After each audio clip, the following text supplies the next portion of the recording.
everyone, I am here with a Bible reading. What's wrong here? Move the computer over. Is that good? Is that good? Okay. And you can follow along today? I'd love it if you did. No. Please, draw out your new headlight.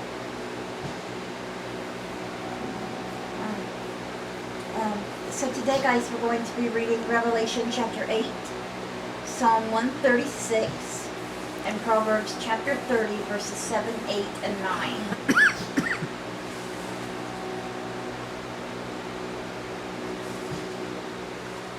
Let's get down here to Revelation chapter 8. We'll be talking about the seventh seal on the golden censer and the trumpets. Alright. So let me get started. Are you sure you can follow along? I love it when you follow along. I didn't listen. Okay.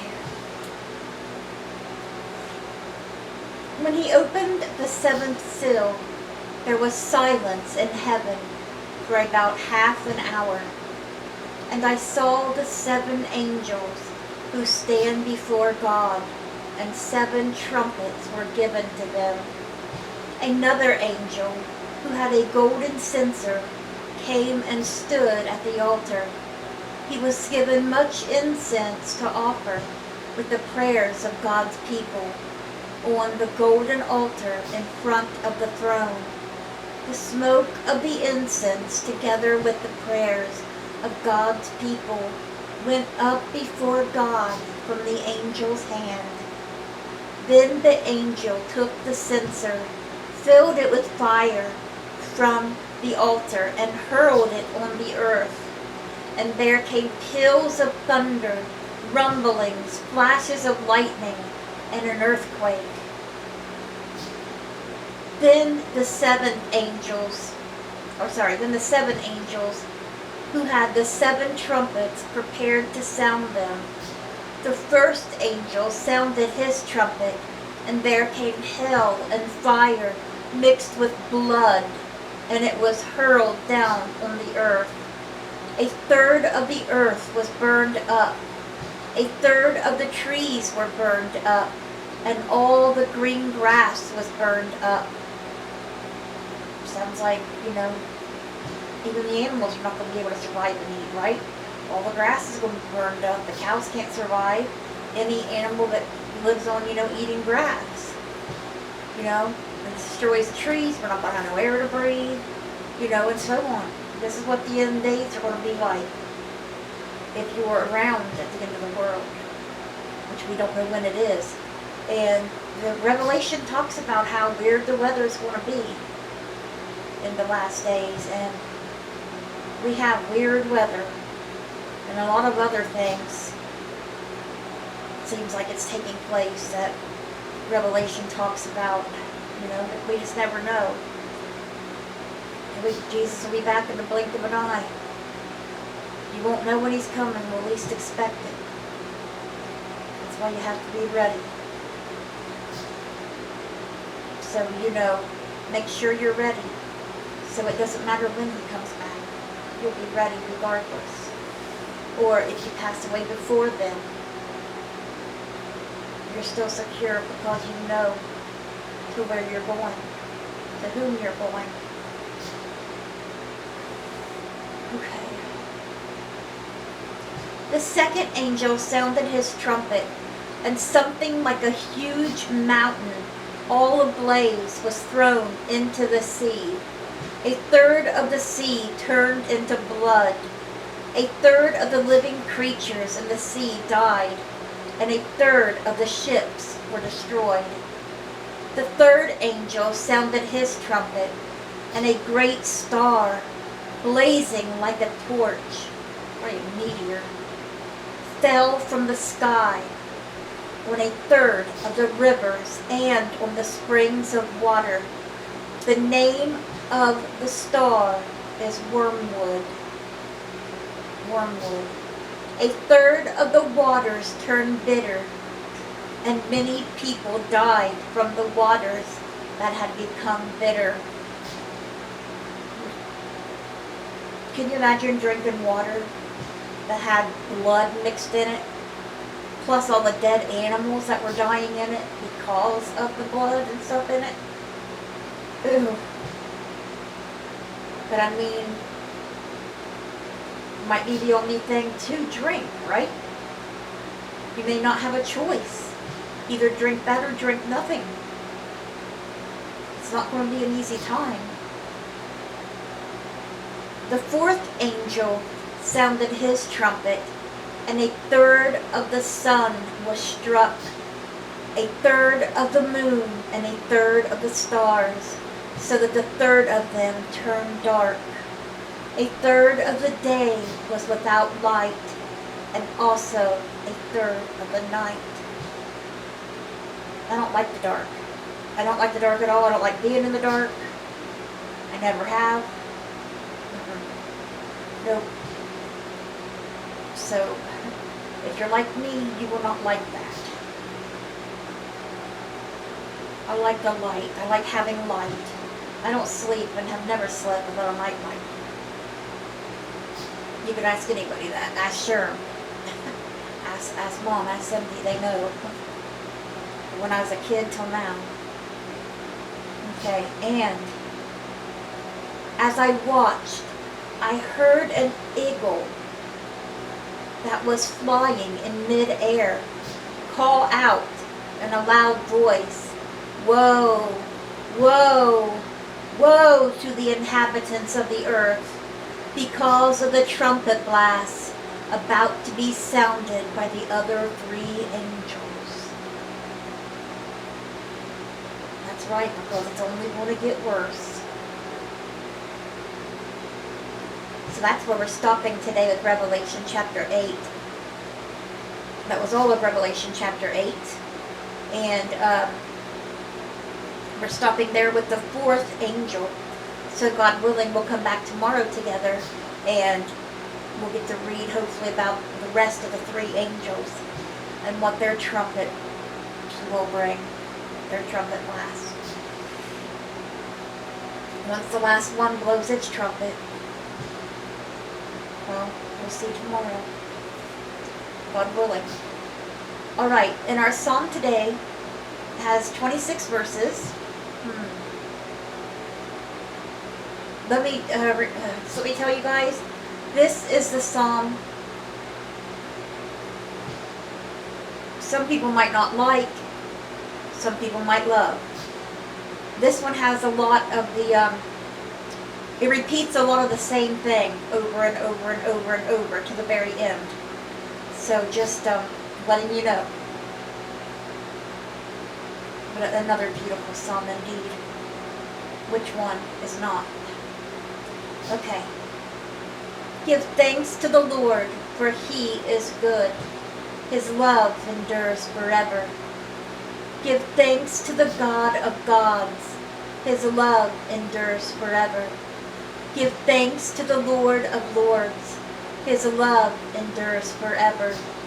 To Him who alone does great wonders. His love endures forever. Who by His understanding made the heavens.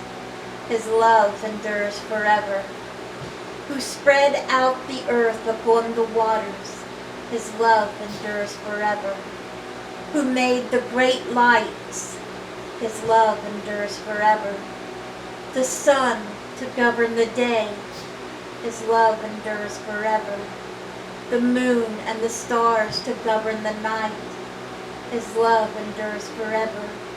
And brought Israel out from among them. His love endures forever. With a mighty hand and outstretched arm, His love endures forever.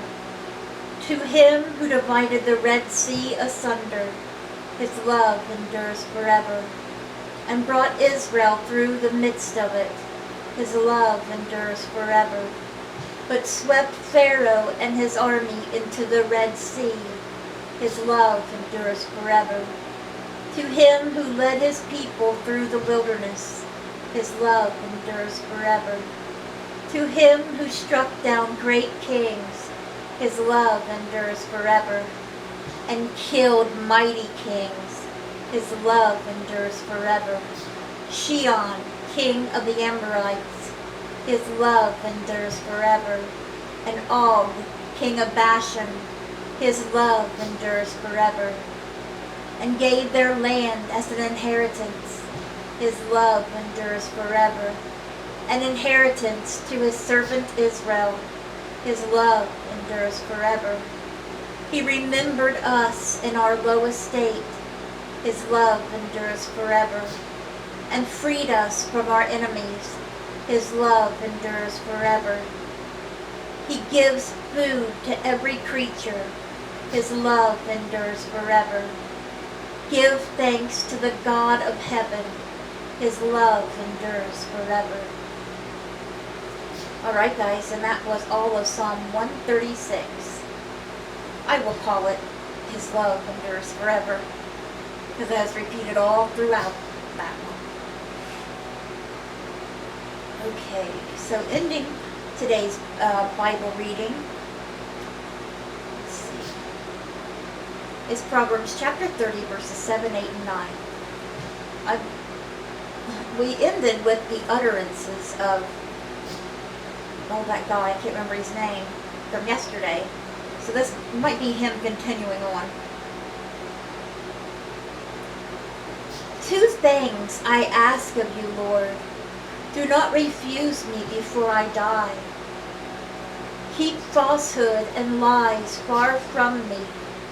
Give me neither poverty nor riches, but give me only my daily bread. Otherwise, I may have too much and disown you and say, who is the Lord? Or I may become poor and still, and so dishonor the name of my God. Can't ask for nothing better, right? Than just enough that you need to get by. You don't have to make me rich. Please don't make me poor or rich, either one. Just give me what I need to survive here. You know, the bare minimum to get through, to survive, to try to do your will on earth, God, till we come back home to you. That's all anybody needs. And like it says, you know, down here, it's so true. So true right here where it says, otherwise I may have too much and disown you and say, who is the Lord? A lot of people, when they got a lot of money and things are going good in their lives, they're like, you know, they don't have to worry about anything anymore. You know, probably don't pay no mind to God because they have everything they want. And if something bad happens to them, they'll curse God because, you know, say God done this to them, and, you know, God's not here, you know, or God's not real, and they'll be all angry. And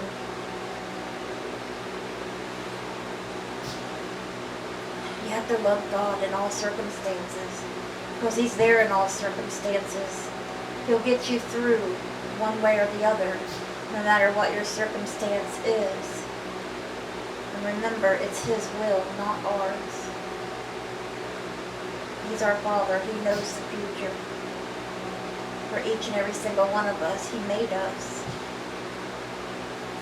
And He made us for a purpose that only He knows. So when we're done with what we were supposed to do, that's when He'll call us home. And oh, what a reunion it will be.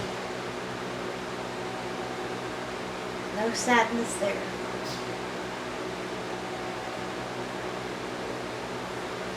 All right. So now let me go over the list of our prayer requests.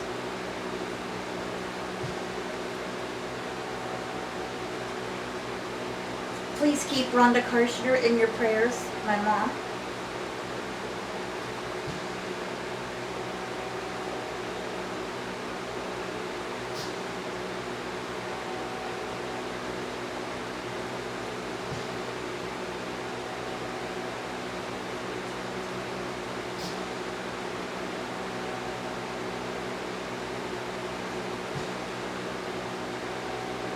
please pray for her. She really needs it.